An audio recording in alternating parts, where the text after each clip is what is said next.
Kulak kestirdim dostlar. Burundan oylap kele жатқан дүнием бұл. Сонымен қорқынышымды жеңіп бүгін келіп кестірдім.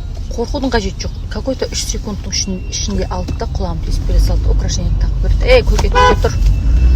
Сонымен фобия қап кеткен ғой балалық шағымнан ше, құлағың ауырады деген. Дым да қорқынышты емеске шым ете қалды. И приятная боль болды маған ше. Сөйтіп ана украшение тағып бердім. Өзіме қатты ұнап тұр. Негізінде көбісінің құлақтарын есін білмей тұрған кезде тестіреді ол балды кішкентай қыздар. Негізі сол дұрыс ше. Есін білмейді, құлақтары жұқа болады, жұмсақ болады. 2 секундтан 4 секунд алады да тесіп салады. Мен құлағымды мектеп оқып жүргенде тескен ғой.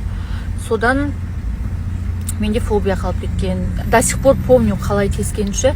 Ауылда өзі, ол жерде салон жоқ қой. Ауылда ол кезде бір-ақ апай барады құлақ тесетін. Соның үйіне барғанбыз ғой сөйтіп. Мынандай жуа дейді о дәу.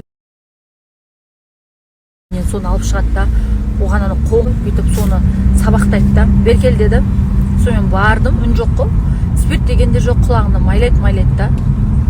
Еше былай меткада ұрмайды ғой.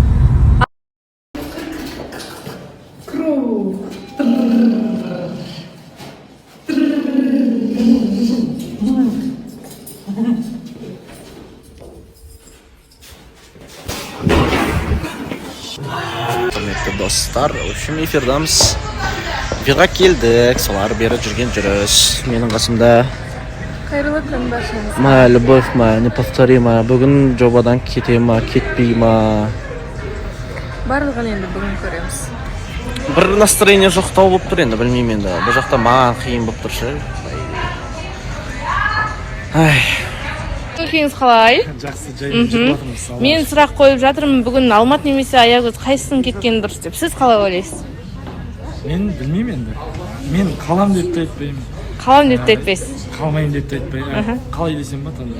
Мен енді редакцияға қарсымын, әрине олар өздері шешім қабылдайды. Дұрыс жағынан тәртіпке бағынған құл болмайды дейді. Кішігірім тәртіп бұзғанын бағынған. Неге аяғыңызды қатты дірілдетіп жатырсыз? Неге аяғыңызды дірілдетіп жатырсыз? Сол как всегда, соны қоя алмай жүрмін. Әдет па ол? Әдет емес негізі. Қайсы емес? Нервіңіз ауырып тұр ма? Бәрі сөйтеді ғой жақта мен.